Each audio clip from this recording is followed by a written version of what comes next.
بسم اللہ الرحمن الرحیم۔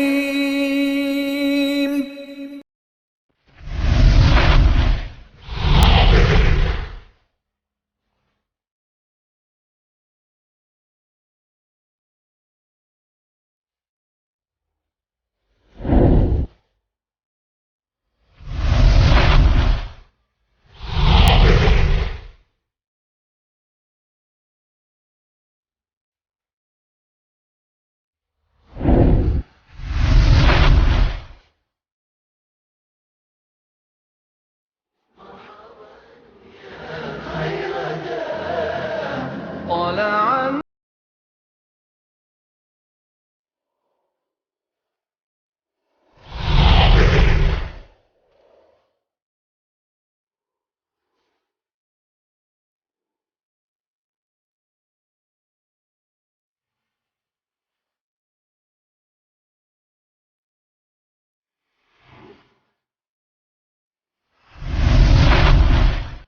وكأي من نبي قاتل معه ربيون كثير فما وهنوا لما أصابهم في سبيل الله وما ضعفوا وما استكانوا والله يحب الصابرين۔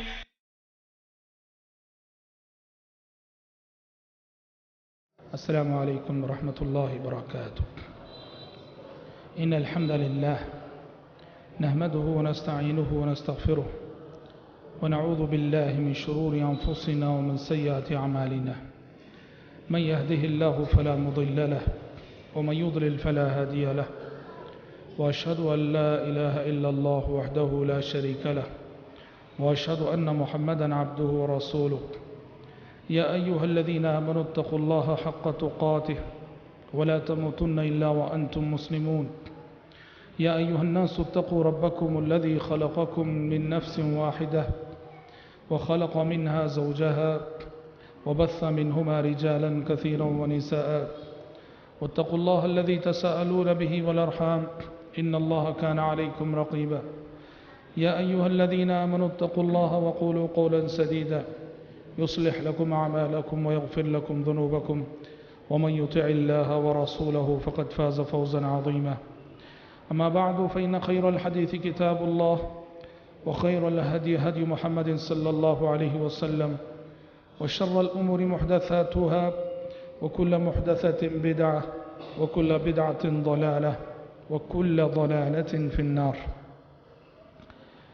اللہ تعالیٰ کا بے انتہا شکر و احسان ہے جس کی توفیق سے دروس سیرت کا یہ مبارک سلسلہ الحمدللہ کامیابی کے ساتھ آگے بڑھ رہا ہے۔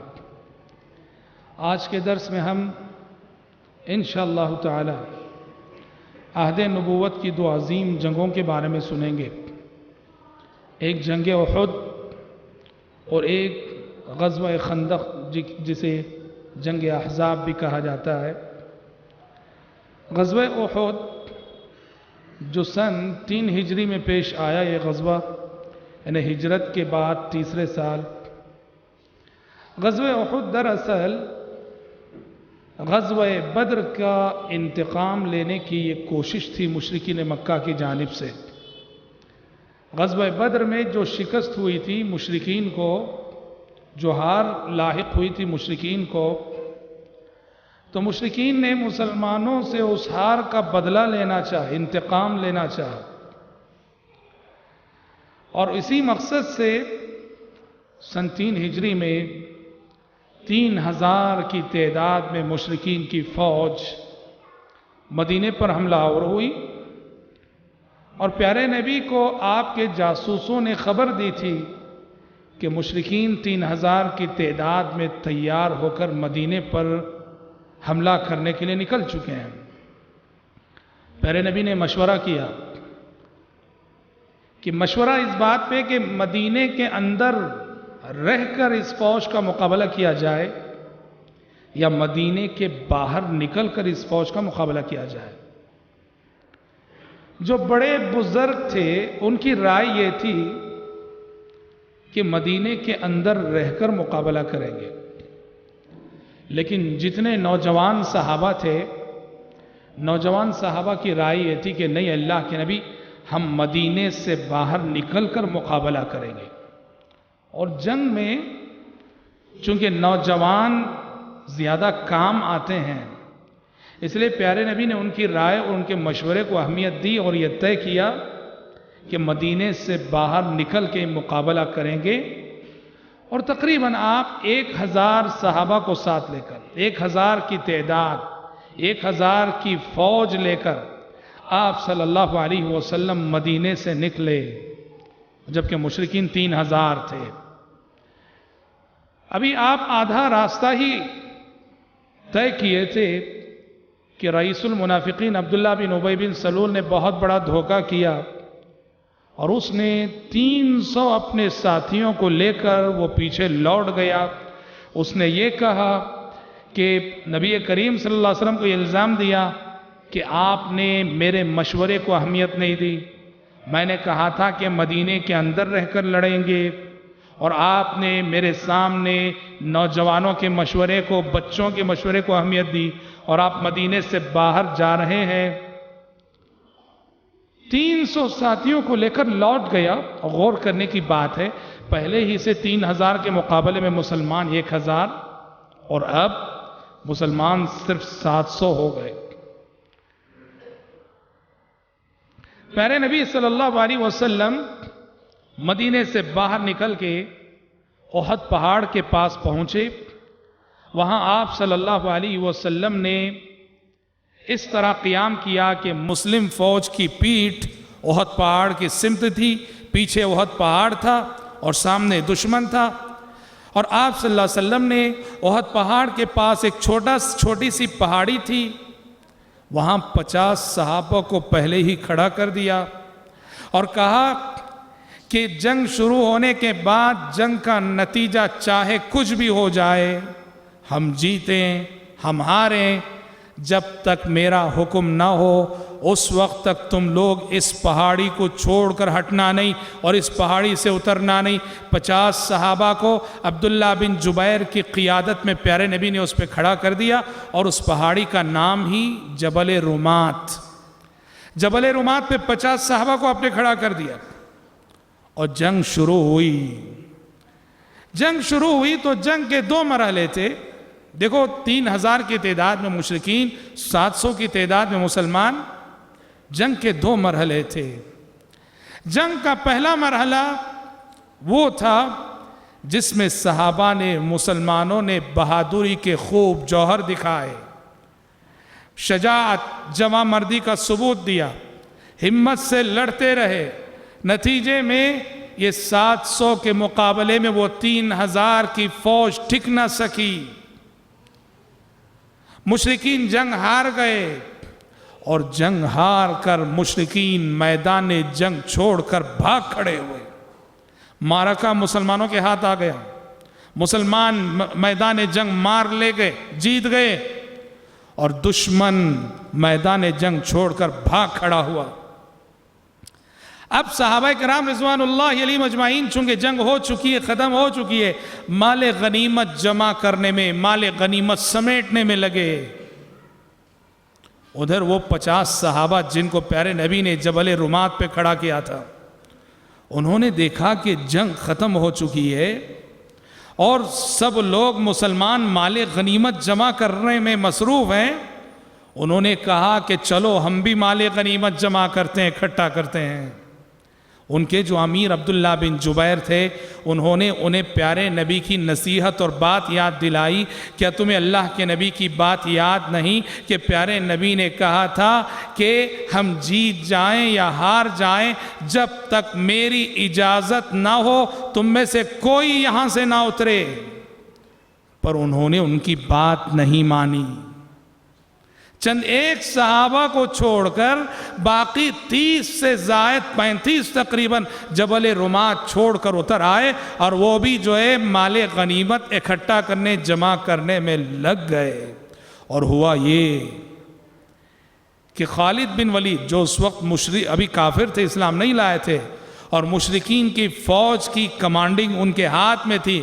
خالد بن ولید جو اپنی فوج کو لے کے بھاگ رہے تھے، جب انہوں نے جاتے ہوئے دیکھا کہ یہ جبل رمات کا جو محاذ ہے یہ خالی ہو گیا ہے، یہاں جو سپاہی تھے اکثر جا چکے ہیں، تو خالد بن ولید کو وہاں سے پلٹ کر مسلمانوں پر وار کرنے دوبارہ میدان جنگ میں داخل ہونے کا موقع مل گیا۔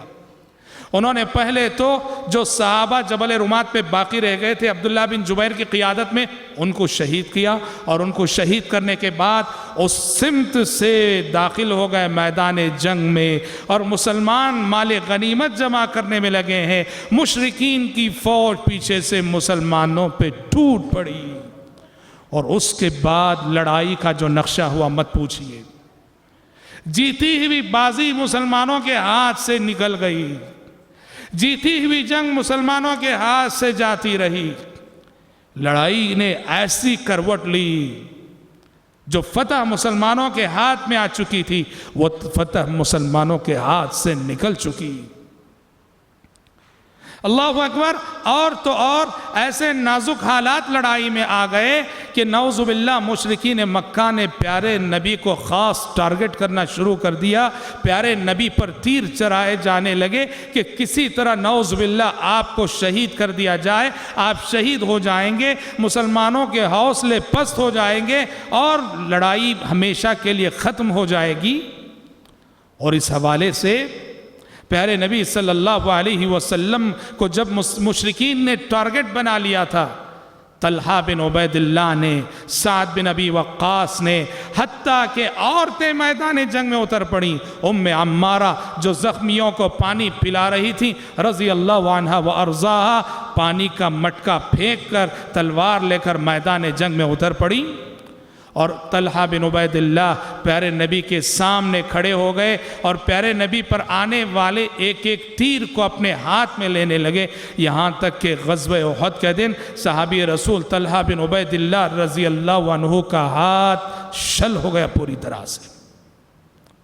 اور حضرات ہوا یہ، پیارے نبی صلوات اللہ وسلام علیہ، آپ کا سر مبارک زخمی ہو گیا، آپ کا سر پھٹ گیا، آپ کے دندان مبارک شہید ہو گئے، یہاں تک کہ فوج میں یہ افواہ مشہور ہو گئی کہ پیارے نبی نعوذ باللہ شہید ہو چکے ہیں، آپ شہید کر دیے گئے۔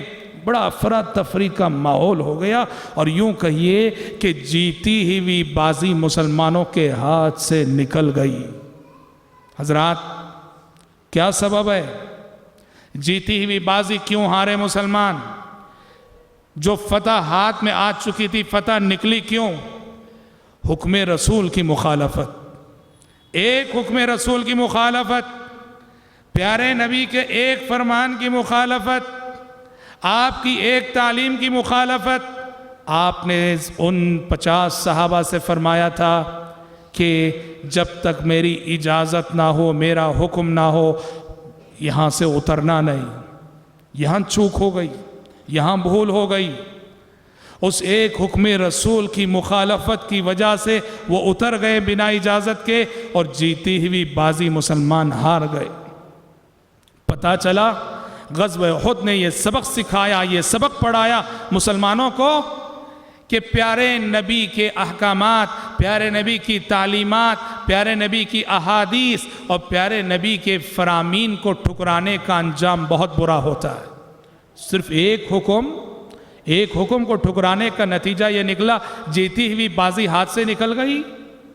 جو لوگ صبح سے شام تک احکام رسول کی مخالفت کرتے ہوں، احادیث رسول کو ٹھکراتے ہوں، جن کی عبادتیں احادیث رسول کے خلاف ہوں، جن کے معاملات، جن کے اخلاق نبی کے اسوے کے خلاف ہوں، سوچو کہ یہ مخالفتیں زندگی کے مختلف اسٹیجوں پر ہمیں کس قدر ناکام نہیں کرتی ہوں گی۔ اور حضرات وہیں ایک بات یہ بھی معلوم ہوتی ہے، پیارے نبی کی جنگی بصیرت کا بھی پتہ چلتا ہے، پیارے نبی کی کتنی دور اندیشی تھی اور کیسی جنگی بصیرت آپ رکھتے تھے۔ جنگ شروع ہونے سے پہلے اس پہاڑی کی اہمیت کو کیسے آپ نے پہچانا، یہ کتنی اہم پہاڑی ہے کہ آپ نے کہا تھا کہ یہ ایک ایسا محاذ ہے کہ اگر اس محاذ پہ ہمارا قبضہ اور کنٹرول رہے گا، بازی ہمارے ہاتھ میں رہے گی، اور اگر اس محاذ سے ہم ہٹیں گے بازی ہمارے ہاتھ سے نکل جائے گی۔ پیارے نبی کی جنگی بصیرت پہ روشنی پڑتی ہے۔ آپ ایک کامیاب فوجی جرنیل تھے، آپ ایک کامیاب فوجی مدبر تھے، آپ کی پلاننگ، آپ کی منصوبہ بندی اور جنگی معاملات میں آپ کی مہارت کا ثبوت ہے، جو آپ نے اس پہاڑی پہ 50 صحابہ کو کھڑا کیا تھا اور انہیں یہ آرڈر دیا تھا کہ جب تک میری اجازت نہ ہو وہاں سے اترنا نہیں۔ کیسے آپ نے اس جگہ کی اہمیت کو جانا اور کیسے آپ نے اس جگہ کی اہمیت کو پہچانا۔ اللہ اکبر، 70 صحابہ شہید ہو گئے، 70 صحابہ شہید ہو گئے، اور یہ وہی تعداد تھی کہ غزوہ بدر میں 70 کافر مارے گئے تھے۔ قرآن مجید کہتا ہے وَتِلْكَ الْأَيَّامُ نُدَاوِلُهَا بَيْنَ النَّاسِ، کل اگر ان کو زخم لگے تھے آج تم کو زخم لگ رہے ہیں۔ زندگی اسی کا نام ہے، زندگی اسی کا نام ہے۔ کل کسی دن تمہارا دشمن زخم کھائے گا اور کسی دن تمہیں زخم کھانے پڑیں گے، زندگی اسی کا نام ہے۔ وَتِلْكَ الْأَيَّامُ نُدَاوِلُهَا بَيْنَ النَّاسِ، اور ان شہیدوں میں اللہ اکبر سب سے قیمتی جان، ہر صحابی کی جان اپنی جگہ قیمتی تھی، لیکن ان شہیدوں میں سب سے قیمتی جان جو اللہ کے راستے میں قربان ہوئی وہ نبی کریم صلی اللہ علیہ وسلم کے چچا سید الشہداء حمزہ بن عبد المطلب رضی اللہ عنہ کی جان ہے، جنہیں وحشی نام کے ایک شخص نے باقاعدہ ٹارگٹ کر کے نیزہ مارا اور حمزہ رضی اللہ عنہ اس غزوے میں شہید کر دیے گئے۔ حضرات، اس غزوہ احد میں کچھ واقعات ایسے ہوئے جو بڑے ہی سبق آموز واقعات ہیں، جن میں ہمارے لیے اور آپ کے لیے بڑا ہی درس عبرت ہے۔ سب سے پہلا درس عبرت تو وہی ایک حکم رسول کی مخالفت کی وجہ سے جیتی ہوئی جنگ مسلمان اپنے ہاتھ سے جو ہے چھوڑنے پہ مجبور ہوئے۔ یہ بہت بڑا سبق سیکھنے کی بہت بڑا سبق ہے جو سیکھنا ہے۔ اللہ قرآن میں کہتا ہے فَلْيَحْذَرِ الَّذِينَ يُخَالِفُونَ عَنْ أَمْرِهِ أَن تُصِيبَهُمْ فِتْنَةٌ أَوْ يُصِيبَهُمْ عَذَابٌ أَلِيمٌ۔ جو لوگ حکم رسول کی مخالفت کرتے ہیں انہیں ڈرنا چاہیے۔ جو لوگ اللہ کے نبی کے تعلیمات، آپ کی حدیثوں، آپ کی سنتوں، آپ کے فرامین کی مخالفت کرتے ہیں انہیں ڈرنا چاہیے کہ اس مخالفت کے نتیجے میں وہ کسی فتنے میں مبتلا ہو جائیں گے یا کوئی المناک عذاب انہیں آ لے گا، المناک عذاب کی گرفت میں وہ آ جائیں گے۔ حضرات، غزوہ احد میں کچھ واقعات ایسے ہوئے جو بڑے ہی سبق آموز اور جن واقعات کے اندر ہمارے لیے آپ کے لیے بڑا حوصلہ ہے، بڑی ہمت ہے اور عبرت بھی ہے۔ ایک واقعہ انس بن نضر رضی اللہ عنہ۔ انس بن نضر یہ وہ صحابی تھے کہ غزوہ بدر میں شریک نہ ہو سکے تھے۔ غزوہ بدر میں شرکت کا موقع جب انہیں نہیں ملا تو انہوں نے اللہ سے وعدہ کیا تھا، قسم کھائی تھی کہ اللہ کی قسم زندگی میں پھر کوئی موقع آئے تو میں اپنی بہادری کے جوہر دکھاؤں گا اور غزوہ بدر میں شرکت سے جو محروم میں رہا میں اس کا تدارک کروں گا۔ غزوہ احد کا موقع آیا، انس بن نضر رضی اللہ عنہ غزوہ احد میں شریک ہوئے اور بہادری کے ایسے جوہر دکھائے کہ اللہ اکبر، غزوہ احد میں یہ شہید ہو گئے اور ان کے بدن پر 80 سے زائد زخم پائے گئے، 80 سے زائد زخم، اور وہ سارے کے سارے زخم سامنے کے حصے پر تھے، پیچھے حصے پر نہیں، جس کا مطلب یہ ہے کہ زخم کھا کر بھی وہ آگے بڑھتے رہے، کبھی پیچھے مڑنے کی بات سوچی نہیں۔ 80 زخم اور چہرے سے لے کر قدم تک چہرہ اتنا مسخ ہو گیا تھا، پہچانے نہیں جا رہے تھے کہ کون ہے۔ ان کی بہن نے انگلی کا پور دیکھ کے پہچانا تھا کہ یہ میرے بھائی انس بن نضر ہیں۔ انہی کے بارے میں اللہ تعالیٰ نے وہ آیت نازل کی، من المؤمنین رجال صدقوا ما عاهدوا الله علیہ فمنهم من قضى نحبه ومنهم من ينتظر وما بدلوا تبدیلا۔ کچھ اللہ کے بندے ایسے ہیں، کچھ اللہ کے بندے ایسے ہیں کہ اللہ سے کیے ہوئے وعدے کو انہوں نے پورا کر دکھایا، کچھ تو ایسے ہیں جو اپنا وعدہ پورا کر چکے اور کچھ ہیں جو انتظار میں ہیں، موقع کی تاک میں ہیں، موقع کی تلاش میں ہیں کہ کب موقع آئے اور ہم اللہ کے راستے میں بہادری کے جوہر دکھائیں۔ وما بدلوا تبدیلا، اور انہوں نے اللہ کے عہد و پیمان اور اللہ کے وعدے میں کسی قسم کی تبدیلی نہ کی۔ یہ ایک واقعہ وہ بھی ہوا جو بڑا مشہور واقعہ ہے. جب غزوہ ختم ہوا، جنگ ختم ہوئی، پیارے نبی نے دیکھا کہ حنظلہ بن ابی عامر کو فرشتے غسل دے رہے ہیں. پیارے نبی نے پوچھا یہ کیا بات ہے، ماجرا کیا ہے؟ اس حنظلہ کو، شہداء بہت ہیں، ان شہیدوں میں حنظلہ کو ملائکہ اور فرشتے خاص غسل کیوں دے رہے ہیں؟ گھر میں پوچھنے پر پتہ چلا کہ ابھی شادی ہوئی تھی. اللہ اکبر، ابھی شادی ہوئی تھی. انہوں نے دلہن سے تعلقات قائم کیے تھے اور اعلان سنا تھا. نبی کے منادی نے اعلان کیا تھا کہ جنگ کے لیے چل پڑو. غسل کرنے کا موقع بھی نہیں ملا تھا. اسی حالت میں جنگ میں شریک ہوئے تھے اور جام شہادت نوش کر گئے تھے. اللہ اکبر، اپنی جنسی جذبات کی قربانی دینے والا یہ نیا دولہا رب العالمین کے نزدیک اس کی قربانی یوں مقبول ہوئی کہ رب العالمین نے آسمانوں سے فرشتے اتارے کہ اس حنظلہ کو، اس نوشو کو، اس دلہے کو جو اپنی نئی نویلی دلہن کو چھوڑ کر جس نے میدان جنگ کا رخ کیا، جسے غسل کرنے کی فرصت نہ ملی، اے میرے ملائکہ جاؤ اسے غسل دے آؤ. اللہ کے ملائکہ انہیں غسل دے رہے تھے اور اسی لئے انہیں لقب ملا غسیل الملائکہ. غسیل الملائکہ، وہ شخصیت اور وہ ہستی جسے اللہ کے فرشتے اور اللہ کے ملائکہ نے غسل دیا. حضرات، غزوہ احد کے واقعات میں سے ایک سبق آموز واقعہ یہ بھی تھا. صحابی جب جنگ چل رہی تھی، ایک طرف مشرکین تھے، ایک طرف مسلمان تھے. صحابی رسول حذیفہ بن یمان رضی اللہ عنہ وارضاہ، ان کے والد جنگ میں شریک ہونے کے لیے آئے. ذرا تاخیر سے آئے، ذرا دیر سے آئے، اور آتے ہوئے انہوں نے راستے کا انتخاب غلط کیا.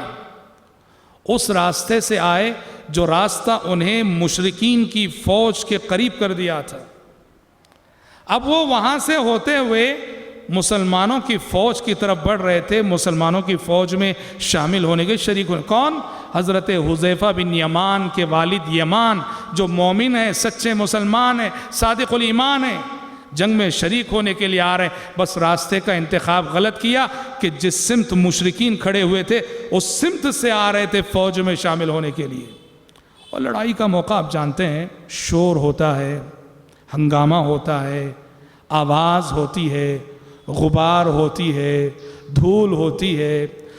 حذیفہ کے والد ادھر سے آ رہے ہیں فوج میں شامل ہونے کے لیے. دیکھنے والے صحابہ کو یوں لگا کہ ادھر سے جب آ رہے ہیں یعنی کوئی کافر آ رہا ہے، کوئی مشرک آ رہا ہے مسلمانوں سے لڑنے کے لیے. چند صحابہ آگے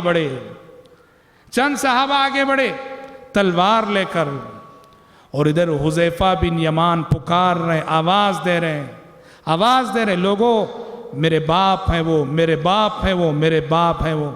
جنگ کے ہنگامے میں کہاں سے سنائی دیتا ہے؟ مسلمان آگے بڑھے، ان پہ تلوار چلا دی. مسلمانوں کی تلوار سے ایک مسلمان شہید ہو گئے. سوچو حذیفہ بن یمان رضی اللہ عنہ کا موقف کیا تھا؟ حذیفہ بن یمان رضی اللہ عنہ کا اس موقع پہ کردار کیا تھا؟ اللہ اکبر. انہوں نے کہا سوائے اس کے ان صحابہ سے کچھ نہ کہا جن کی تلوار ان کی باپ کے گردن پہ چلی تھی، یغفر اللہ لکم، کہا کہ ساتھیو اللہ تمہیں معاف کرے. اللہ اکبر. ساتھیو اللہ تمہیں معاف کرے. حسن ظن سے کام لیا، نیک گمان کیا. حذیفہ سمجھتے تھے کہ جو حرکت ہوئی ہے جان بوجھ کر نہیں ہوئی ہے، جنگ کا موقع ہے. شور ہنگامے میں یہ پکار تو رہے تھے میرے باپ ہیں، میرے باپ ہیں، لیکن شور اور ہنگامے آواز کہاں سے سنائی دیتی ہے؟ وہ سمجھتے تھے کہ میرے ساتھیوں نے جان بوجھ کر نہیں کیا ہے، کافر سمجھ کے وار کر دیے. اللہ اکبر. حسن ظن کی کیسی نادر مثال، اپنے بھائیوں، اپنے ساتھیوں، اپنے رشتہ داروں کے ساتھ نیک گمان کرنے کی کیسی مثال پہ. ہم ہوتے تو کیا کہتے؟ تم نے جان بوجھ کر کیا ہے، تم نے جان بوجھ کر مارا ہے، تم نے فلان دشمنی کا بدلہ لیا ہے. اللہ اکبر. حذیفہ بن یمان رضی اللہ عنہ نے اپنے باپ کے قاتلوں کو یہ کہہ کے معاف کر دیا، یغفر اللہ لکم، ساتھیو اللہ تمہیں معاف کرے. اور پھر ان صحابہ کے سلسلے میں اپنے دل میں ذرا برابر کدورت نہ رکھی، نفرت نہ رکھی اور منفی قسم کے جذبات نہ رکھے۔ تاہم پیارے نبی نے حذیفہ بن یمان کے زخم پہ مرہم رکھنا چاہا۔ اس طرح چونکہ غلط فہمی سے قتل ہوا، پیارے نبی نے ان کی دیت بیت المال سے ادا کی، بیت المال سے پیارے نبی نے ان کی دیت ادا کی، اور عہد نبوت میں ایک جان کی دیت 100 اونٹوں کی شکل میں دی جاتی تھی۔ حذیفہ بن یمان کو ان کے باپ کی جان کی دیت اور قیمت دی گئی اونٹوں کی شکل میں۔ قربان جائیے حذیفہ بن یمان کی وسعت ظرفی پر، اس دیت کو انہوں نے پھر سے دوبارہ بیت المال میں صدقہ کر دیا۔ کہا کہ اپنے باپ کی جانب سے میں بیت المال کی یہ دیت صدقہ کرتا ہوں، عامت المسلمین کی مصلحت کے لیے صدقہ کر دیا۔ تو حضرات، زندگی میں ہو جاتا ہے، غلط فہمیاں ہو جاتی ہیں، غلط فہمیوں کی بنیاد پر کوئی ہمیں نقصان پہنچا دیتا ہے۔ زندگی میں کبھی بھی یاد رکھو، اعلیٰ مومنانہ کردار یہ ہے، اپنے ساتھیوں، اپنے بھائیوں، اپنے رشتہ داروں کے ساتھ حسن ظن سے کام لو، نیک گمان رکھو، حسن ظن سے کام لے کر آگے بڑھو، بڑے بڑے مسئلے حل ہو جاتے ہیں۔ بدگمانی کرو گے، منفی سوچ رکھو گے، منفی ذہن لے کر چلو گے، زندگی ہمیشہ پرابلمز میں جو ہے گھر جائے گی۔ حضرات، غزوہ احد کے عبرت آمیز واقعات میں سے ایک واقعہ یہ بھی آتا ہے۔ پیارے نبی صلی اللہ علیہ وسلم نے اور صحابہ نے دیکھا کہ غزوہ احد میں ایک مسلمان بڑی بہادری کے جوہر دکھا رہا ہے، بڑی بہادری کے جوہر دکھا رہا ہے۔ صحابہ نے تعریف کی، اس کا نام تھا قزمان۔ صحابہ نے تعریف کی اور کہا اللہ کے نبی دیکھیے قزمان کیسی بہادری کے جوہر دکھا رہا ہے۔ پیارے نبی نے کہا انہو من اہل النار، وہ جہنمی ہے۔ اللہ اکبر۔ حیرت کی بات تھی، ایک شخص جو بہادری سے لڑ رہا ہے، بہادری کے جوہر دکھا رہا ہے، اور پیارے نبی کہہ رہے ہیں وہ جہنمی ہے۔ ایک صحابی کہتے ہیں میں اس شخص کے پیچھے ہو لیا کہ کیا بات ہے کہ ایک ایسا شخص جو اتنی بہادری کے جوہر دکھا رہا ہے اور پیارے نبی اس کو جہنمی قرار دے رہے ہیں۔ کہتے ہیں میں نے دیکھا کہ ایک تیر آ کر اس شخص کے بدن میں پیوست ہو گیا، اس کو اٹھا کر لوگ میدان جنگ کے باہر لائے اور آخری سانسیں چل رہی تھیں۔ کسی نے اس سے کہا ہنیئا لک الشہادہ، شہادت کی موت مبارک ہو، تو اس نے جواب دیا کہاں کی شہادت، انما قاتلت عن احساب قومی، میں تو محض اپنی قوم اور اپنے قبیلے کا نام روشن کرنے کے لیے لڑ رہا تھا۔ کیا چیز ہے؟ فساد نیت۔ فساد نیت، کوئی بھی عمل ہو یاد رکھو، نیت اللہ کی رضا، اللہ کی خوشنودی، دین کی خدمت، اللہ کے کلمے کو بلند کرنا، یہ ہونا چاہیے۔ نیت اگر درست نہ ہو، میں اپنا نام روشن کروں، اپنے باپ کا، اپنے خاندان کا، اپنے قبیلے کا، اس نیت کے ساتھ اگر کوئی جہاد کرے، وہ نبی کی کمانڈنگ ہی میں کیوں نہ لڑ رہا ہو، اس کا جہاد باطل ہے۔ اس نے کہا انما قاتلت عن احساب قومی، میں تو اپنی قوم اور قبیلے کا نام روشن کرنے کے لیے لڑ رہا تھا۔ اور اتنے میں صحابی کہتے ہیں کہ اس شخص کو وہ جو تیر چبھا تھا اس کی تکلیف برداشت نہ ہوئی، تو بالآخر اس نے اپنے ہی ہتھیار سے اپنی خودکشی کر لی، اپنے ہی ہتھیار سے اپنی خودکشی۔ یہ دو وجوہات تھیں، ایک تو نیت کا فساد اور دوسرا خودکشی، جس کے پیش نظر پیارے نبی نے آپ کے پاس آئی ہوئی وحی کی روشنی میں بتایا کہ وہ جہنمی ہے۔ تو حضرات یاد رکھنا، خودکشی بہت بڑا جرم ہے، بہت بڑا جرم ہے۔ زندگی میں آنے والے چیلنجز، زندگی میں آنے والی کٹھنائیوں، زندگی میں آنے والے مشکل حالات کا مقابلہ صبر سے کرو، ہمت سے کرو۔ خودکشی یہ بزدلی ہے، خودکشی یہ احسان فراموشی ہے، خودکشی یہ ناشکری ہے۔ خودکشی کی بات کبھی سوچو بھی مت، خودکشی کے نزدیک بھی جاؤ مت۔ اور دوسرا سبق اخلاص سے نیت کا ملتا ہے۔ دین کے نام پر ہونے والا کوئی بھی کام، نیتیں خالص ہونی چاہیے، اللہ کی رضا، اللہ کی خوشنودی، رب کی بنائی ہوئی جنت کو پانا، اس کی بنائی ہوئی جہنم سے بچنا، یہی نیت ہونی چاہیے۔ حضرات، غزوہ احد کے واقعات میں سے ایک مشہور اور قابل ذکر واقعہ یہ بھی ہے، جنگ ختم ہوئی اور لوگ مدینہ لوٹ رہے تھے، اور مدینے میں یہ خبر تھی کہ 70 صحابہ شہید ہیں۔ عورتیں، خواتین، مائیں، بہنیں سب میدان جنگ کی طرف دوڑی آ رہی تھیں کہ پتہ نہیں میرے بھائی کا کیا ہوا، پتہ نہیں میرے شوہر کا کیا ہوا، پتہ نہیں میرے باپ کا کیا ہوا۔ بنو دینار قبیلے کی ایک عورت، اسے لوگوں نے راستے میں بتایا، اس نے لوگوں سے پوچھا، کہا کہ اللہ کے نبی کیسے ہیں؟ اس نے کہا، کسی نے اس سے کہا کہ دیکھو جنگ میں تمہارا بھائی شہید ہو گیا ہے، جنگ میں تمہارا بھائی شہید ہو گیا ہے۔ اس نے کہا مجھے بتاؤ اللہ کے نبی کیسے ہیں؟ دوسرے نے آ کے بتایا کہ جنگ میں تمہارا باپ شہید ہو گیا ہے۔ اس نے کہا مجھے پہلے یہ بتاؤ کہ اللہ کے نبی کیسے ہیں؟ تیسرے نے آ کے بتایا جنگ میں تمہارا شوہر شہید ہو گیا ہے۔ اس نے کہا کہ مجھے پہلے یہ بتاؤ کہ اللہ کے نبی کیسے ہیں۔ جب اسے بتایا گیا کہ اللہ کے نبی محفوظ ہیں، صحیح سالم ہیں، اور آپ کی شہادت کی جو خبر پھیلی تھی وہ محض افواہ تھی، تو اس خاتون نے اپنے شوہر، اپنے باپ اور اپنے بھائی کو گنوانے کے بعد کہا تھا، کل مصیبت بعدک جلل یا رسول اللہ، اے اللہ کے نبی اگر آپ زندہ ہیں تو شوہر کی شہادت، بھائی کی شہادت اور باپ کی شہادت میرے لیے آسان اور چھوٹی مصیبت ہے، آپ کی زندگی، آپ کی حیات یہ میرے لیے سب سے بڑھ کر ہے۔ حضرات سوچو صحابہ نے کس قدر چاہا تھا نبی کو، کس قدر چاہا تھا نبی کو، کس قدر محبت کی تھی نبی سے، کیسی جان نثاری کا ثبوت دیا تھا نبی کریم صلی اللہ علیہ وسلم۔ اور یہ صرف ایک خاتون کی بات نہیں، تقریباً تمام صحابہ کا یہی رویہ تھا، تمام صحابہ کا یہی معاملہ تھا۔ حضرات غزوہ احد میں جیسا کہ ہم نے کہا 70 صحابہ شہید ہوئے۔ پیارے نبی نے حکم دیا کہ 70 صحابہ یہ جو شہید ہے انہیں غسل نہ دیا جائے، انہیں ان کے زخموں میں اور انہیں ان کے لباس میں، جو کپڑے وہ پہنے ہوئے ہیں، جو لباس وہ پہنے ہوئے اسی لباس میں زخموں کے ساتھ بنا غسل دیے ہوئے دفن کیا جائے۔ اور 70 صحابہ کے لیے 70 قبریں کھودنی مشکل تھیں، تو پیارے نبی نے حکم دیا ایک ایک قبر میں 2 3 صحابہ کو دفن کیا جائے۔ پتہ چلا کہ جب اجتماعی اموات ہو جاتی ہیں، زلزلہ آ گیا اللہ نہ کرے، سیلاب آ گیا اللہ نہ کرے، سینکڑوں جانیں چلی گئیں، سینکڑوں قبروں کی کھدائی مشکل ہے، اجتماعی قبریں بنائی جا سکتی ہیں، ایک ایک قبر میں کئی اشخاص کو دفن کیا جا سکتا ہے۔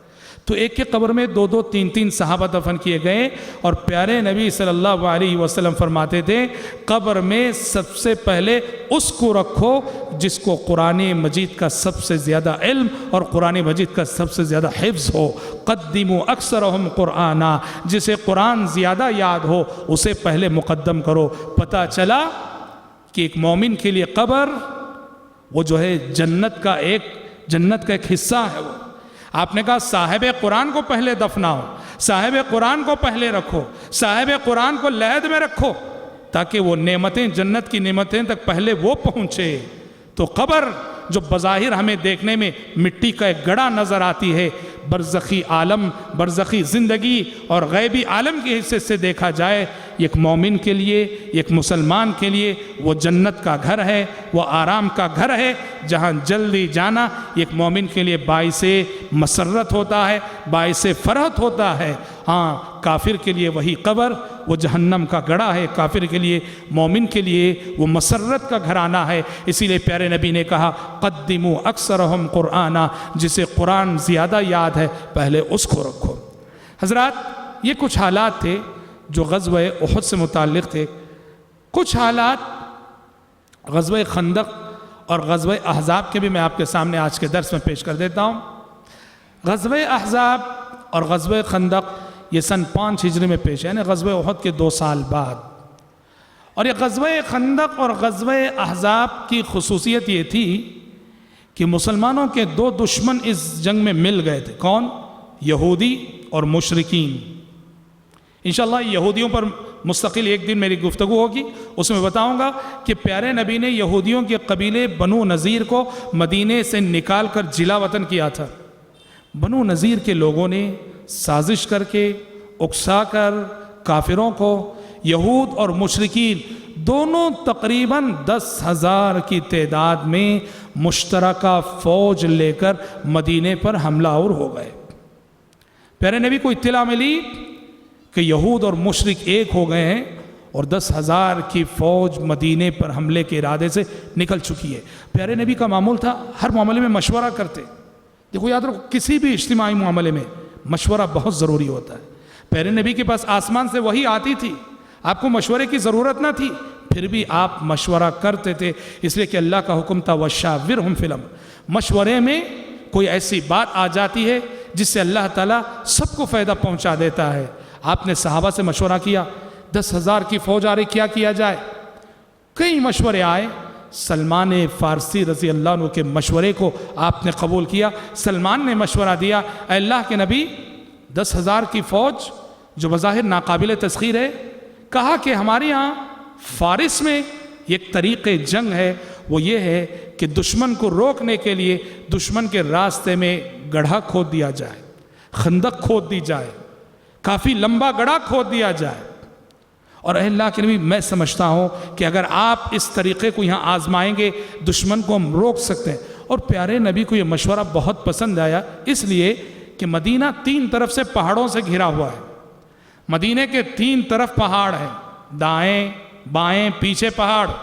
دشمن ان 3 طرف سے مدینے میں نہیں آ سکتا، آئے گا تو یہ ون سائڈ جو آگے کھلا ہوا یہیں سے آئے گا۔ پیارے نبی نے سلمان فارسی رضی اللہ عنہ کے مشورے کو قبول کرتے ہوئے آپ نے سوچا کہ یہ طرف جو خالی ہے یہاں بڑی خندق کھود دیں گے، بڑی خندق کی کھدائی کر دیں گے، بڑا گڑھا کھود دیں گے، اس طرح کے دشمن وہاں آ کے کھڑا ہو جائے اور اس سے آگے بڑھنے کا موقع نہ ملے۔ 10 صحابہ کی ٹیم بنائی اور 10 صحابہ کو آپ نے حکم دیا تھا 40 گز جو ہے تمہیں کھودنا ہے۔ 10 صحابہ کی ایک ٹیم اور ہر ٹیم کی ذمہ داری 40 گز زمین کی کھدائی۔ اور حضرات، زمین کی کھدائی، عرب کی وہ ریتیلی زمین اور پتھریلی زمین، کتنا مشکل کام۔ اور زمین کی کھدائی فقر و فاقے کے عالم میں سوچو کہ کتنا بڑا چیلنج ہے۔ صحابہ کی ٹیمیں دھوپ کو برداشت کرتے ہوئے، فقر و فاقے کو برداشت کرتے ہوئے کھدائی میں مشغول تھی، کھدائی میں مصروف تھی۔ پیارے نبی صحابہ کی اس غربت کو دیکھ رہے تھے، اس مشقت کو دیکھ رہے تھے، اور آپ بھی کھدائی کر رہے تھے، اور آپ کی زبان پہ یہ شعر تھا، اللہم لا عیش الا عیش الاخرہ فاغفر الانصار والمہاجرہ۔ اے اللہ، حقیقی آرام تو آخرت کا آرام ہے۔ یہاں تھکیں گے، تھکنا ہے، جتنا تھکنا ہے تھکیں گے۔ پروردگارہ، حقیقی آرام تو آخرت کا آرام ہے۔ پروردگارہ، میرے انصاری صحابہ، میرے مہاجر صحابہ، انہیں معاف کر دے، ان کی بخشش فرما جو اتنی مشقت اٹھا کے کھدائی کر رہے ہیں۔ حضرات، کھدائی فقر و فاقے اور غربت کے عالم میں ہو رہی تھی۔ ایک صحابی بھوک سے رہا نہ گیا، انہوں نے اپنے پیٹ پہ ایک چھوٹا سا پتھر باندھ لیا، اللہ اکبر، کہ جھک نہ جائیں۔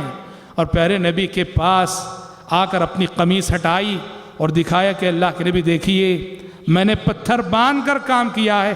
پیارے نبی نے اپنی قمیص ہٹائی تو دیکھا گیا کہ اور لوگوں نے 1 پتھر باندھے ہیں، پیارے نبی نے 2 پتھر باندھ رکھے ہیں۔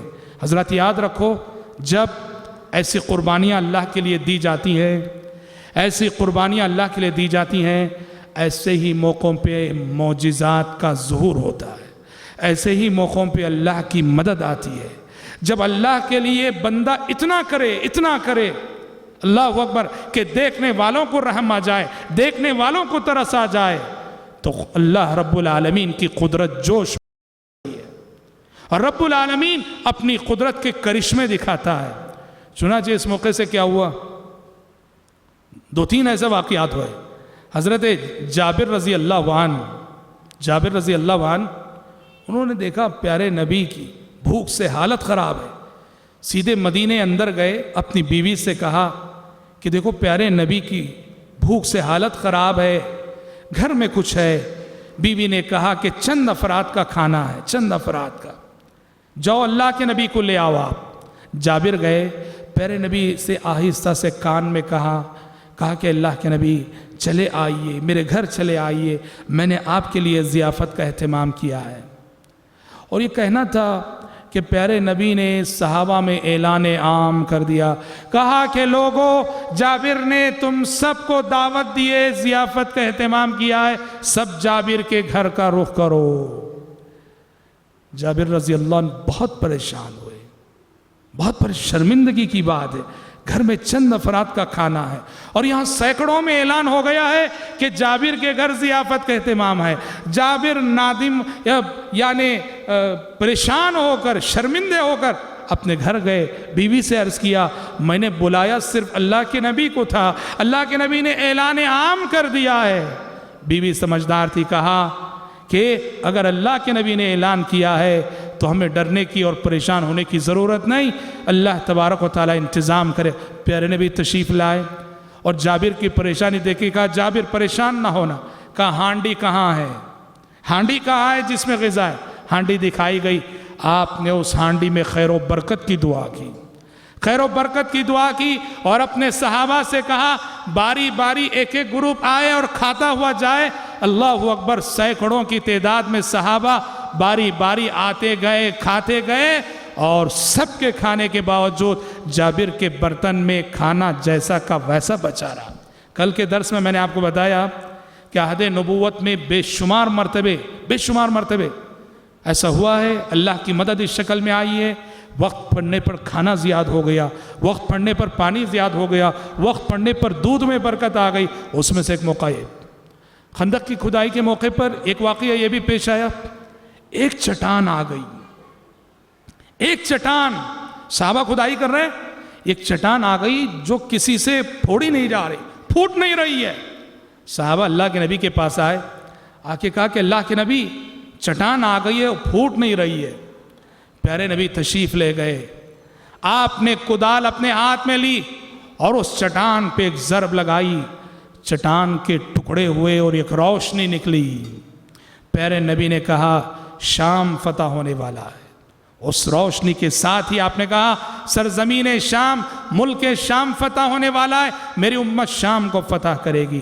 پھر آپ نے دوسری ضرب لگائی، چٹان کے اور ٹکڑے ہوئے، ایک اور روشنی نکلی، آپ نے کہا فارس فتح ہونے والا ہے، میری امت عنقریب ایران کو فتح کرنے والی ہے۔ پھر آپ نے ایک اور ضرب لگائی، چٹان کے اور ٹکڑے ہوئے، روشنی نکلی، نور نکلا۔ پیارے نبی نے کہا یمن فتح ہونے والا ہے، میری امت یمن کو فتح کر کے رہے گی۔ حضرات دیکھو، مشکل اوقات میں، مشکل گھڑی میں، جہاں جان کے لالے پڑے ہیں، فقر و فاقہ ہے، دانے دانے کو ترسا جا رہا ہے، آسمان سے آنے والی وحی نبی کو روشن مستقبل کی بشارتیں سنا رہی تھیں، اور وہ بشارتیں نبی کریم صلی اللہ علیہ وسلم وحی الہی سے لے کر اپنے صحابہ کو سنا رہے تھے، ان کا حوصلہ بڑھانے کے لیے، انہیں ہمت دینے کے لیے، تاکہ وہ ان مصیبتوں کو، مشقتوں کو برداشت کرتے رہیں۔ بالآخر خندق تیار ہو گئی اور نبی کریم صلی اللہ علیہ وسلم صحابہ کو لے کر مدینے سے، کیونکہ خندق ذرا مدینے سے باہر کھودی گئی تھی، آ کر اس گڑھے کے کنارے سب بستہ کھڑے ہو گئے۔ مشرکین کی فوج آئی 10,000 کی تعداد میں، اور اس خندق کو دیکھ کر حیران اور ششدر رہ گئی۔ انہیں سمجھ میں نہیں آ رہا تھا کہ یہ کیا تدبیر اور کیا حیلہ اختیار کیا مسلمان۔ عرب کے لوگ اس طریقے جنگ سے ناواقف تھے، دشمن کی پیش رفت کو روکنے کے لیے خندق کی کھدائی کرنا عربوں کے تصور میں یہ تو فارس سے آیا ہوا۔ سلمان جو فارس سے آئے تھے، انہوں نے وہاں کے کلچر کی روشنی میں مشورہ دیا تھا جس کو آپ نے اپنایا تھا۔ حیران رہ گئے مشرکین، حیران رہ گئے یہودی۔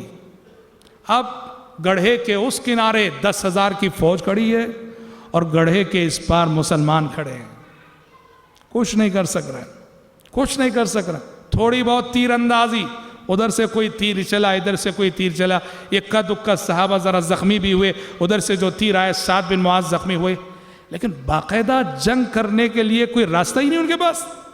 ارے وہ تو آج یہ سمجھ کے آئے تھے 10,000 کی تعداد میں ہیں، آج مسلمانوں کو کچل کے جائیں گے، فیصلہ کو لڑائی لڑ کے جائیں گے۔ سارے خواب انہیں چکنا چور ہوتے نظر آئے۔ کھڑے ہوئے اسی حالت میں ایک بہت بڑا مسئلہ ہو گیا. مسئلہ کیا ہوا؟ سامنے 10,000 کی فوج، بیچ میں خندق، اور ادھر مسلمانوں کی فوج، پیچھے مدینہ. اب مدینے میں گھروں میں کون ہیں؟ مرد جتنے ہیں سب یہاں آ کے کھڑ گئے ہیں. گھروں میں عورتیں ہیں، بچے ہیں، بوڑھے ہیں. ایسے میں ایک واقعہ یہ ہو گیا، مدینے میں یہودیوں کا ایک قبیلہ رہتا تھا جس کا نام تھا بنو قریظہ. اور ہم آپ کو بتا چکے ہجرت مدینہ کے بعد کے پہلے درس میں کہ پیارے نبی نے مدینہ آنے کے بعد یہودیوں کے ساتھ معاہدہ کیا تھا، کمپرومائز کیا تھا کہ مدینہ تمہارا ہمارا دونوں کا شہر ہے، یہاں کی زندگی کو پیسفل بنائیں گے، اور جو بھی مدینے پر حملہ کرے ہم دونوں مل کر مقابلہ کریں. یہ معاہدہ تھا. ایک ایسے موقع پہ جب مسلمان 10,000 کے مقابلے میں کھڑے ہوئے تھے، پیچھے بنو قریظہ کے یہودیوں نے معاہدہ توڑ دیا، غداری کر دی مسلمانوں کے ساتھ. انہوں نے اعلان کر دیا کہ محمد کے ساتھ ہمارا جو عہد و پیمان تھا کہ ہم اور وہ ایک ہے، مدینے کو ہم دونوں مل کر دفاع کریں گے مدینے کا، ہم اس معاہدے کو توڑ دیتے ہیں. اب مسلمانوں کے ساتھ ہمارا کوئی عہد و پیمان نہیں. یہ وہ وقت تھا جو بڑا ہی نازک وقت تھا، بڑا ہی نازک وقت. مسلمان اگر یہ 10,000 کی فوج کے مقابلے میں کھڑے ہوتے ہیں، اب پیچھے یہودی گھروں پہ حملہ کر کے مسلمان عورتوں کو، بچوں کو اور بوڑھوں کو نقصان پہنچا سکتے ہیں. اور اگر مسلمان ان یہودیوں کا مقابلہ کرنے کے لیے پلٹتے ہیں تو یہ جو فوج آئی ہوئی ہے وہ کسی طرح خندق پھلان کر آنے کی کوشش کرے گی. بڑی کشمکش کا موقع تھا کہ ان سے نمٹا جائے یا ان سے نمٹا جائے. یوں کہیے کہ مسلمان چکی کے 2 پارٹوں کے درمیان آ گئے تھے. آگے مشرک ہیں اور پیچھے بنو قریظہ کے یہودی ہیں، بیچ میں مسلمان ہیں. چکی کے 2 پارٹ کے درمیان آ گئے تھے اور بس پسنا باقی تھا. اور اس وقت جو مسلمانوں کی حالت ہوئی، قرآن مجید اس کا نقشہ کھینچتا ہے. یا ایھا الذین آمنوا اذکروا نعمت اللہ علیکم اذ جاءتکم جنود فارسلنا علیہم ریحا وجنودا لم تروها وکان اللہ بما تعملون بصیرا اذ جاءوکم من فوقکم ومن اسفل منکم واذ زاغت الابصار وبلغت القلوب الحناجر وتظنون باللہ الظنون هنالک ابتلی المؤمنون وزلزلوا زلزالا شدیدا. جنگ ختم ہونے کے بعد آسمان سے وحی، اے مسلمانوں یاد کرو اس وقت کو جب تمہارا دشمن تمہارے اوپر سے بھی آ گیا، تمہارے نیچے سے بھی آ گیا. اوپر سے 10,000 کی فوج، نیچے سے بنو قریظہ کی ہو. یاد کرو اس وقت کو جب تمہارا دشمن تمہارے اوپر سے آ گیا، تمہارے نیچے سے آ گیا، جب تمہاری نگاہیں پتھرا گئیں، جب تمہارے کلیجے منہ کو آ گئے اور تم اللہ کے بارے میں طرح طرح کے گمان کرنے لگے.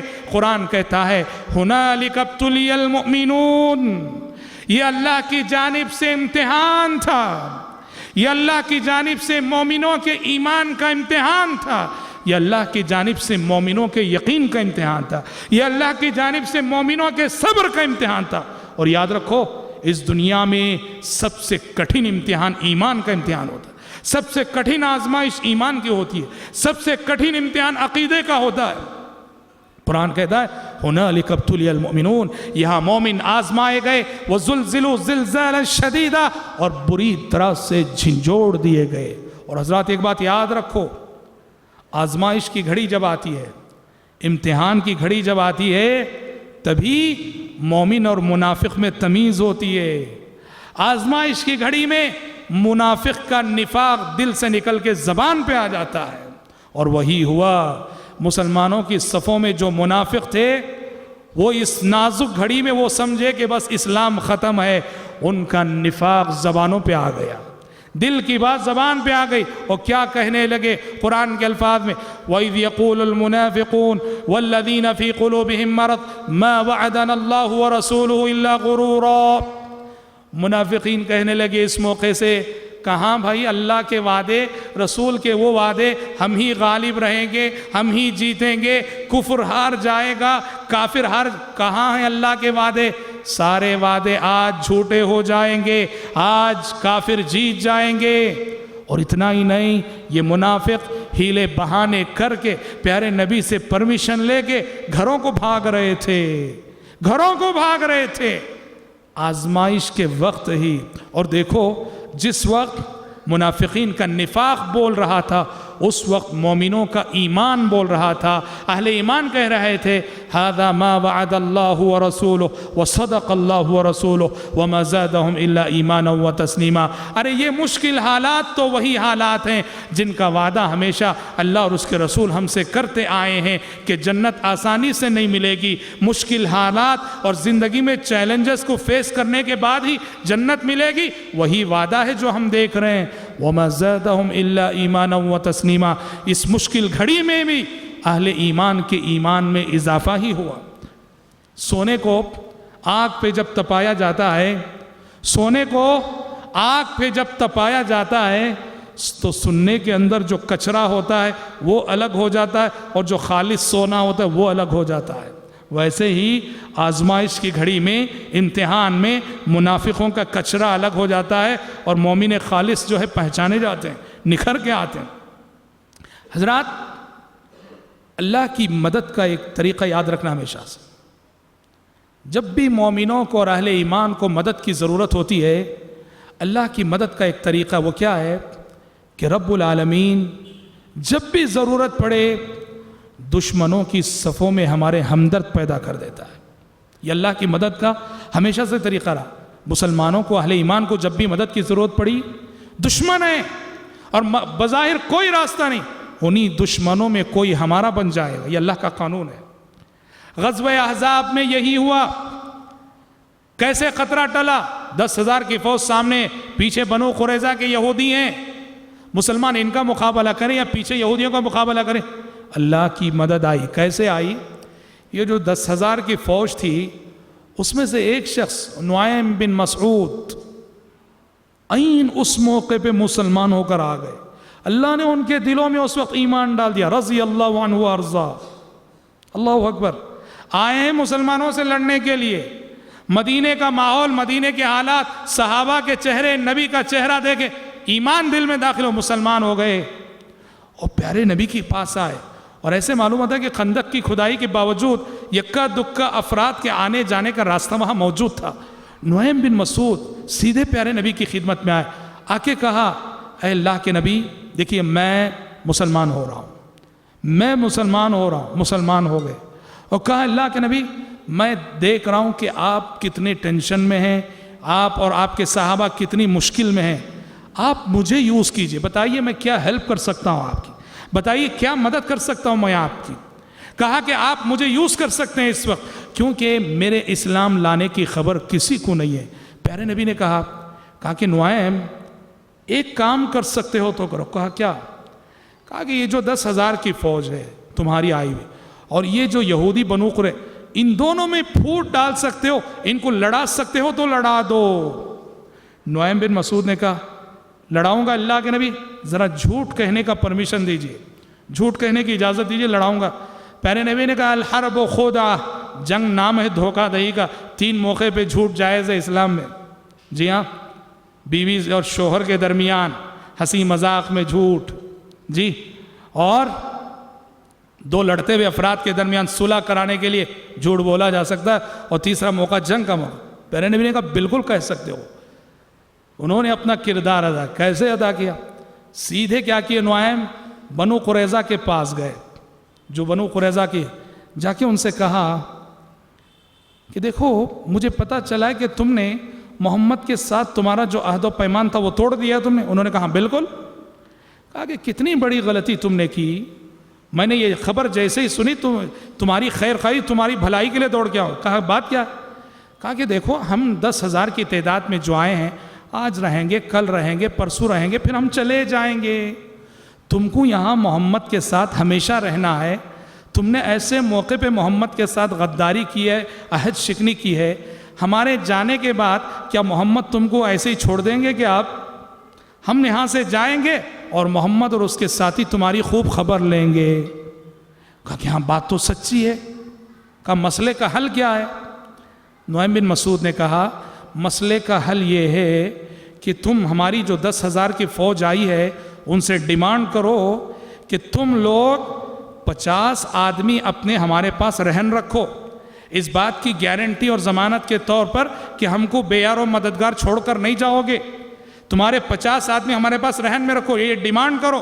مشورہ دیا، مخلصانہ مشورہ نعیم بن مسعود رضی اللہ عنہ کا، کہا کہ ان سے ڈیمانڈ کرو کہ 50 آدمی تمہارے ایک گارنٹی کے طور پہ ہمارے پاس رکھو کہ کل کے روز ہم کو بے یار و مددگار چھوڑ کر نہیں جاؤ گے۔ بنو قریظہ نے بات تو بہت سچی ہے، مشورہ تمہارا بہت سچا ہے، یہ کہہ کے نعیم بن مسعود سیدھے وہاں گئے اپنی فوج کے پاس، 10,000 کی فوج، وہاں جا کے کہا کہ لوگوں، سردار سے، ابو سفیان ان کے کمانڈر تھے، ان سے کہا ابھی پتہ چلا ہے مجھے باوثوق ذرائع سے کہ بنو قریظہ نے جو عہد شکنی کر دی تھی وہ اپنی عہد شکنی پہ نادم ہو چکے ہیں، پشیمان ہو چکے ہیں، شرمندہ ہو چکے ہیں، اور پھر سے محمد اور بنو قریظہ میں عہد و پیمان ہو گیا ہے۔ اندرونی طور پہ پھر سے بنو قریظہ کے یہودی اور محمد مل گئے ہیں اور معاہدہ اس شرط پہ طے پایا ہے کہ وہ ہمارے 50 آدمی لے کے محمد کے حوالے کر دیں گے، وہ ہمارے 50 آدمی لے کے محمد کے حوالے کر دیں گے۔ اس شرط پہ دونوں میں معاہدہ پھر سے ہو چکا ہے۔ اچھا ایسی بات ہے، ابو سفیان نے اپنے 2-3 آدمی تحقیق کے لیے بھیجے، جیسے ہی وہ 2-3 آدمی بنو قریظہ کے پاس گئے، بنو قریظہ نے پہلی بات یہ کہی، دیکھو ہم تمہارا ساتھ تبھی دیں گے جب تمہارے 50 آدمی ہمارے پاس گارنٹی کے طور پر رکھو۔ جیسے ہی 50 آدمی کہا، ان کو یقین ہو گیا کہ نعیم بن مسعود کی بات سچی ہے کہ ہمارے 50 آدمی کو لے کے یہ محمد کے حوالے کریں گے۔ اس طرح دونوں میں پھوٹ پڑ گئی، انہوں نے کہا کہ ہم 50 آدمی نہیں دیں گے، انہوں نے کہا 50 آدمی نہیں دو گے ہم تمہاری مدد نہیں کریں گے۔ وَكَفَى اللَّهُ الْمُؤْمِنِينَ الْقِتَالَ۔ اس طرح نعیم بن مسعود نے بڑی چالاکی سے ان دونوں میں پھوٹ ڈال دی، پچھلا خطرہ ٹل گیا، پچھلا خطرہ ٹل گیا، کیونکہ بنو قریظہ نے کہہ دیا جب تک 50 آدمی نہیں دو گے ہم تمہاری مدد نہیں کریں گے۔ اب سامنے کا خطرہ، یہ 10,000 کا خطرہ، یہ کیسے ٹلا؟ یہ جو ہے غیبی طاقت سے ٹلا، غیبی طاقت سے ٹلا۔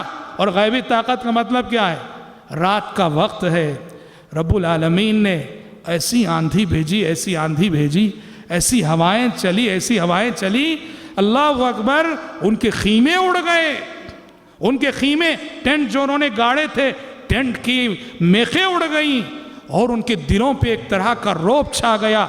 قرآن کے الفاظ میں اللہ کے ملائکہ آئے اور ان کے دلوں میں رعب ڈال دیا۔ قرآن نے کہا یا ایھا الذین آمنوا اذکروا نعمت اللہ علیکم اذ جاءتکم جنود فارسلنا علیہم ریحا وجنودا لم تروها۔ یاد کرو جب ہم نے تمہارے دشمنوں پر آندھی بھیجی، ہوائیں بھیجی، اور ایسے لشکر بھیجے جنہیں تم نے دیکھا نہیں، یعنی ملائکہ کے لشکر۔ نبی کریم، آندھی چل رہی ہے، سخت تاریکی ہے، پیارے نبی نے جاسوسی کے لیے حذیفہ بن یمان کو بھیجا، حذیفہ جاؤ دشمن کی خبر لے کر آؤ، کیا گزر رہی ان پر۔ سخت تاریکی ہے، ٹھنڈی رات ہے، ہوائیں چل رہی ہیں، فرشتوں نے کافروں کے دلوں میں رعب ڈالا ہوا ہے۔ حذیفہ گئے، دیکھا مشرکین کے کمانڈر ابو سفیان، سمجھ رہے ہیں، ابو سفیان اعلان کر رہے ہیں، کیا اعلان کر رہے ہیں؟ لوگوں سخت تاریکی ہے، تم میں سے ہر شخص اپنے پڑوسی کو دیکھ لے کہ کہیں کوئی جاسوس تو گھس نہیں آیا ہے۔ تم میں ابو سفیان اعلان کر رہے ہیں اپنی فوج میں، ہر شخص اپنے پڑوسی کو دیکھ لے کہ کون ہے۔ حذیفہ کہتے ہیں قبل اس کے کہ میرا پڑوسی مجھے پوچھے کون ہے، میں نے آگے بڑھ کے اس کو پوچھ لیا کون ہو جی تم، تاکہ وہ مجھے نہ پوچھے، وہ پوچھے گا تو میں پھنس جاؤں گا۔ میں نے اس سے پوچھ لیا کون ہو، تاریکی چھائی ہوئی تھی۔ اللہ اکبر۔ حذیفہ کہتے ہیں میں نے دیکھا ہوائیں چل رہی ہیں، ان کے خیمے اڑ رہے ہیں، ان کے جانور بدک رہے ہیں، اور ایسا رعب چھایا کہ ابو سفیان نے اعلان کر دیا لوگوں اب ہم سے یہاں رہا نہیں جائے گا، جس کو رہنا ہے رہے۔ ابو سفیان نے اپنا بوریا بستر لپیٹا اور روانہ ہو گئے میدان جنگ چھوڑ کر۔ اور کسی بھی فوج کا کمانڈر جب شکست کھا جائے، کسی بھی فوج کا کمانڈر اور جرنیل جب میدان چھوڑ کر بھاگ جائے تو سمجھو کہ وہ فوج شکست کھا چکی۔ ابو سفیان کا جانا تھا کہ پوری مشرکین کی فوج واپس ناکام لوٹ گئی۔ پیارے قرآن نے کہا وَكَفَ اللَّهُ الْمُؤْمِنِينَ الْقِتَالَ، غزوہ احزاب میں مسلمانوں کو لڑنے کی ضرورت نہ آئی، 10,000 کی فوج پوری تیاری کے ساتھ آ کر بری طرح سے ناکام لوٹی اور اللہ نے ان کی طاقت ایسی توڑی۔ اس دن اللہ کے نبی نے فرمایا تھا صلوات اللہ وسلام علیہ، جب یہ 10,000 کی فوج واپس، آپ نے کہا الآن نغزوہم ولا یغزوننا، کہا کہ آج کفر کی کمر ٹوٹ گئی، آج کفر کی طاقت ٹوٹ گئی۔ آپ نے کہا آج تک کافر ہم پہ حملہ کرتے تھے، آج سے تاریخ بدل چکی ہے، اب کافر آگے بڑھ کر حملہ کرنے کی پوزیشن میں نہیں رہیں گے، آئندہ ہوگا یہ ہم آگے بڑھ کے ان پہ حملہ کریں گے۔ اور بعد کے حالات آپ دیکھیں تو وہی ہوا، بعد کی جتنی جنگیں ہوئی مسلمانوں نے آگے بڑھ کر حملہ کیا تھا، اقدام کیا تھا۔ یہ پیارے نبی کی جنگی بصیرت کی دلیل تھی کہ جیسے آپ نے پیشین گوئی فرمائی الآن نغزوہم ولا یغزوننا، آج کے بعد ہم ان پہ حملہ کریں گے، وہ ہم پہ حملہ کرنے کی پوزیشن میں نہیں ہے، وہی ہوا۔ حضرات یہ کچھ حالات تھے غزوہ احد اور غزوہ احزاب کے، جسے غزوہ خندق بھی کہا جاتا ہے۔ باقی حالات مدنی زندگی کے ہم انشاءاللہ تعالی کل کے درس میں آنے والے دروس میں سنیں گے۔ آج اسی پر اکتفا کرتے ہیں اور دعا کرتے ہیں کہ اللہ رب العالمین ہم سب کو، آپ سب کو یہ توفیق عطا فرمائے کہ ہم اپنی عملی زندگی کو سیرت رسول کے سانچے میں ڈھال سکیں۔ اللہم آمین، وآخر دعوانا ان الحمد للہ رب العالمین۔